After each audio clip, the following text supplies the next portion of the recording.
What prevented an effective defense of the Eastern Front? And let's dispel the fog of war around Kostiantynivka. Today is May 1, 2026, and we have an overview of the combat events on the Eastern Front.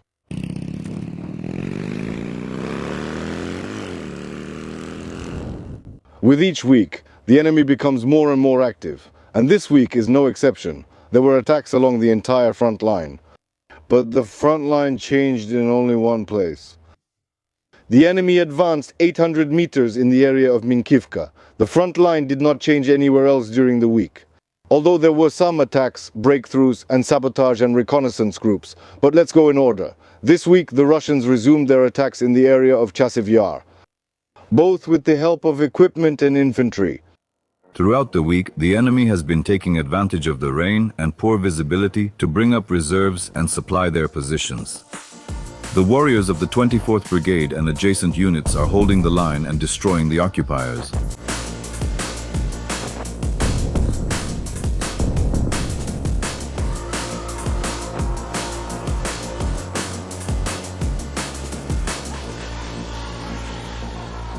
Enemy losses for the week. Confirmed: 21 killed and 24 wounded. 359 UAVs and a tank were hit. 7 cannons. Vehicles. Motorcycles and ATVs. As well as unmanned ground systems, communication antennas, EW systems, field warehouses, and fortifications.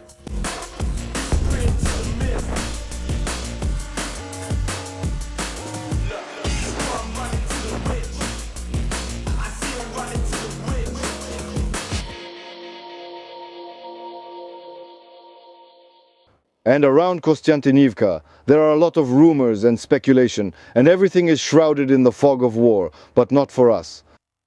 The Russian occupier constantly uses the tactic of infiltrating cities in groups of 2. They build up their numbers and also carry out small assaults on our positions. This week, a significant sabotage and reconnaissance group broke through in the area of the eco-market in Kostiantynivka and tried to gain a foothold, but the entire group was eliminated. Also, in the area under the responsibility of the 36th Brigade, which includes the Dacha district and the railway station, all enemy attempts to break through were thwarted by the Marines. Those who tried to capture the depot were eliminated, and several orcs were taken prisoner.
The enemy has also increased its attacks on the settlements of Berestok and Ilinivka. They have not achieved any success.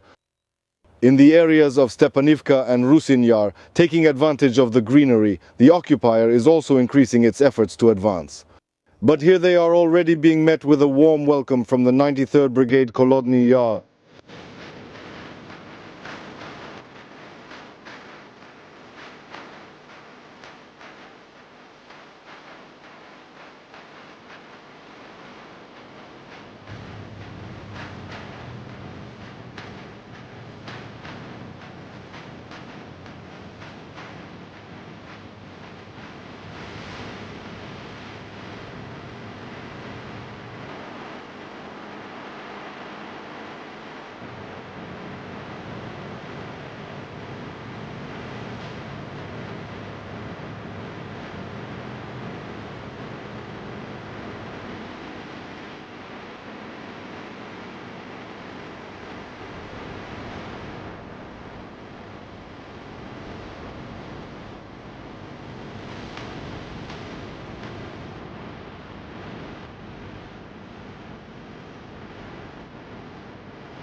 But there are also bad surprises that have undermined our defense. Do you remember last Sunday there was a powerful hurricane across the whole country?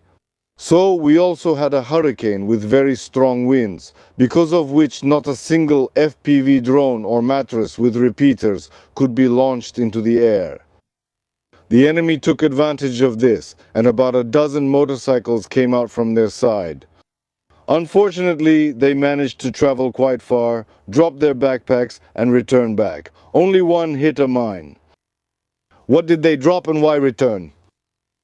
Their task was to deliver ammunition and supplies to certain points for their infantry, who were supposed to get there on foot in groups of 2 or 3 and then continue carrying out their missions. There hasn't been such bad weather since, so we're watching these routes closely and are ready to destroy anything that moves. Meanwhile, the Russian occupier continues to terrorize civilian infrastructure. Cabs are hitting residential neighborhoods and fiber optic FPV drones are flying through the streets. Just yesterday they struck a gas station. That's something I saw with my own eyes. Typically, the city faces up to 10 strikes a day across the city.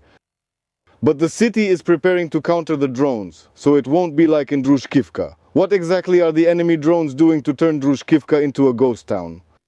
So, in Kramatorsk, all the roads are being covered with nets at a very fast pace.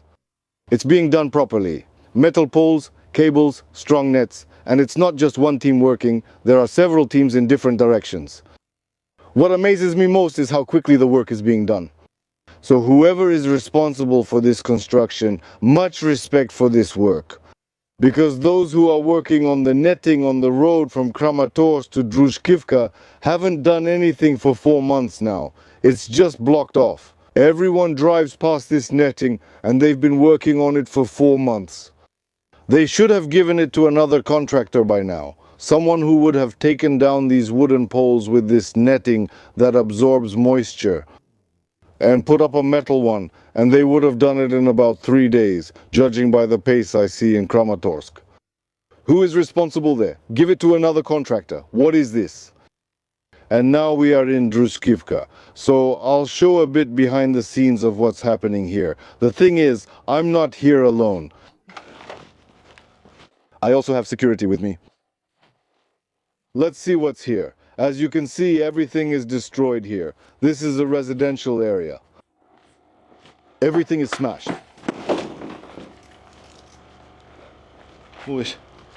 Here's my security. Here's Yura. How are you protecting me here? Do you see what we have here? Yes, Mavka, from Mavka Gen 2. So Yura is actually the driver of our medical evacuation team from the self-propelled artillery battalion. And for him, the beginning of Druzhkivka is no big deal. He drives far beyond Druzhkivka. What do we have there? Kindrativka and further, where it's a complete mess. And I don't recommend anyone to go there. Up to Kindrativka. He has to pick up the piglet there. And unfortunately also the fallen and the wounded. Yura is handling this well, and with me and the medic. That's how it was understood. Yes, we even have electronic warfare gear on the car here. That's it. And if Yura hears that there's an FPV drone somewhere, he turns on the electronic warfare gear, takes position, and gets ready to shoot it down. Well, we continue to defend our country, support the armed forces, and we will definitely win, because we are invincible. Glory to Ukraine, glory to the armed forces, glory to the volunteers. And Putin, he's an asshole.